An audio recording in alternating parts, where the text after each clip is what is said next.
Imagine vanishing into thin air, not in a crime movie, not in a thriller. You, real people, real families shattered. Every year, hundreds disappear under circumstances that make no sense. Trails end in forests, on hiking trails, in national parks, places where help should be close. And yet, despite search parties, tracking dogs, and aerial scans, they're gone. Some are never found, others return changed, silent, blank, as if a part of them was erased. By the end of this video, you'll understand the hidden dark impulses of human behavior, how vulnerability, isolation, and unknown psychological triggers can intersect to produce disappearances that defy explanation. I'm Haris. You're watching Haris Psyche, where dark psychology meets disturbing human behavior. There's a name for this pattern: missing 411. Cases that don't fit typical abduction or accident scenarios. Elderly hikers vanish in forests, children disappear near lakes, experienced outdoorsmen lost in familiar trails.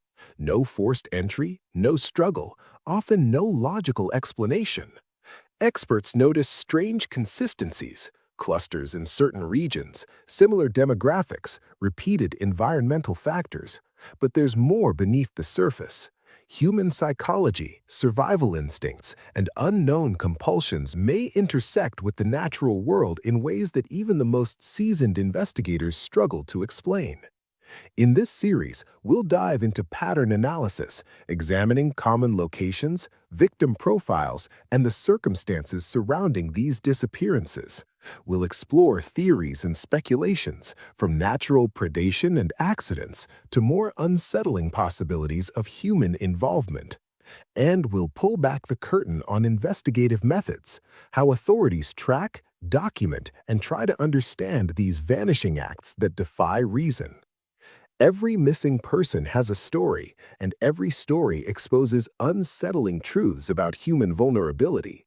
Some vanish into the wild, some vanish into the shadowy corners of human behavior, and for many, the question remains: what drives a person to simply disappear?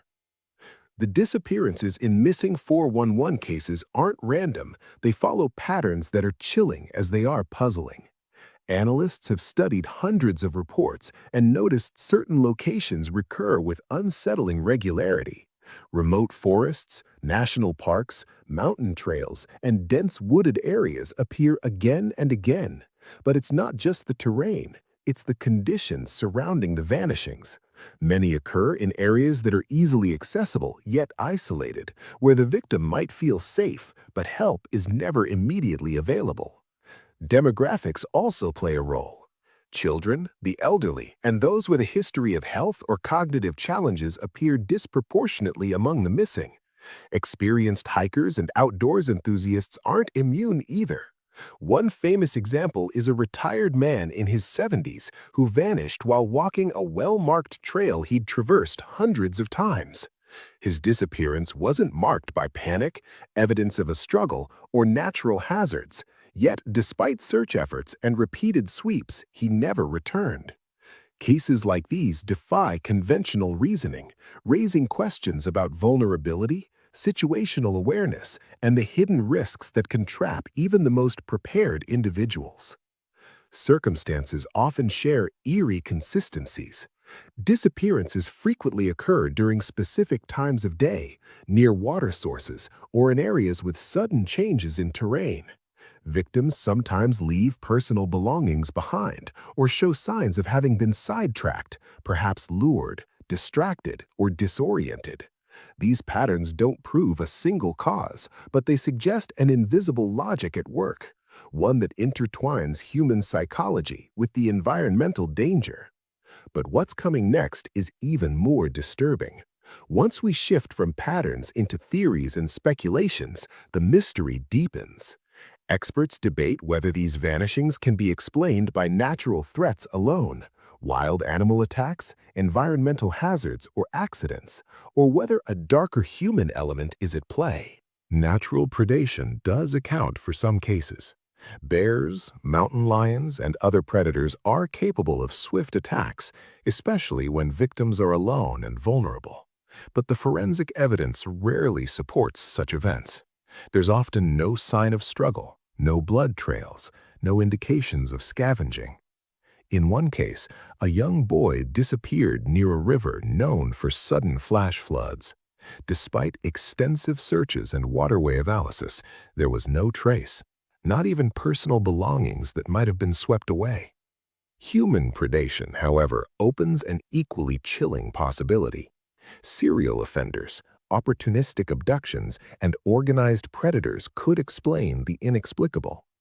Yet even here, investigators struggle to reconcile the lack of evidence with the number of disappearances clustered in certain regions. Some experts suggest the disappearances exploit human vulnerability in ways that are almost surgical, preying on isolation, timing, and psychological factors that increase the likelihood of a person being alone and unseen. Real-life examples amplify the unease. A teenage girl vanished from a popular trailhead in broad daylight. Surveillance cameras in the area showed no suspicious figures nearby. Witnesses reported seeing a shadow move unnaturally fast across the path, but nothing concrete was captured. The case remains open, unresolved, and haunting. Patterns emerge, but they offer no answers, only questions about what lurks beyond the edge of visibility, whether human or natural. These analyses reveal an unsettling truth. Missing 411 isn't just about people disappearing. It's about the fragile intersection between human behavior, environmental risk, and unknown forces. And as we move deeper into these cases, the lines between accident, predation, and something far more sinister begin to blur. In the next segment, we'll explore the investigative methods used to track, study, and attempt to solve these vanishings. Methods that sometimes uncover startling and often terrifying revelations. Investigators approach missing 411 cases with a level of precision and persistence that borders on obsession. Every report is meticulously logged: time, location, weather conditions, terrain, and the victim's personal history. Search protocols involve both traditional and modern methods: ground teams combing forests with grid patterns, aerial surveillance using drones, scent tracking dogs, and even satellite imagery when terrain permits.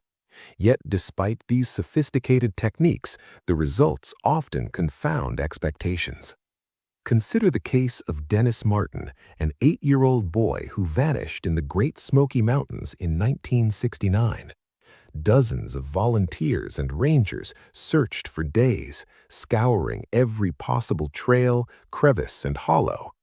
Tracking dogs picked up his scent, only to lose it mysteriously at a seemingly innocuous spot along the trail. Despite exhaustive efforts, Dennis was never found. Analysts pored over every detail: the boy's last known movements, the topography, even prevailing wind patterns that could affect scent trails. The methods were sound, the effort monumental, yet the result was a void. This is the frustrating reality of these cases. No matter how advanced the investigative tools, the disappearances often leave no trace, challenging the very notion of what is possible in search and rescue operations. Now I'll tell you the darkest secret. These disappearances aren't just anonymous statistics. Some cases captured the public imagination, sparking intense scrutiny, theories, and a chilling fascination with what could be happening beneath the surface. High-profile examples demonstrate that these disappearances don't discriminate. They touch families, communities, and even well-known individuals. Take the disappearance of Maura Murray in 2004. A young woman, seemingly planning a brief weekend trip, vanished after a minor car accident in New Hampshire. Her car was found abandoned, yet no reliable sightings followed. Investigators combed through her personal history, cell phone records, and social interactions, but nothing explained her sudden disappearance. The public response was immediate and relentless. Websites, podcasts, and online forums dissected every angle, from the plausible to the improbable. Her case highlights a disturbing pattern: ordinary individuals disappearing under circumstances that are both mundane and extraordinary, leaving only speculation in their wake. These high-profile cases illuminate the psychological reality behind Missing 411. The vanishings force us to confront the limits of human perception, the fragility of our sense of control, and the unsettling knowledge that someone or something can slip through the cracks of our most careful systems. The connection between all these behaviors will shock you. Pattern, method, and circumstance converge in ways that defy logic, suggesting a hidden mechanism behind these disappearances, one that preyed on vulnerability, isolation, and the darkest corners of human behavior. As we piece together investigative methods, high-profile cases, and the enigmatic patterns that connect them, a chilling conclusion emerges.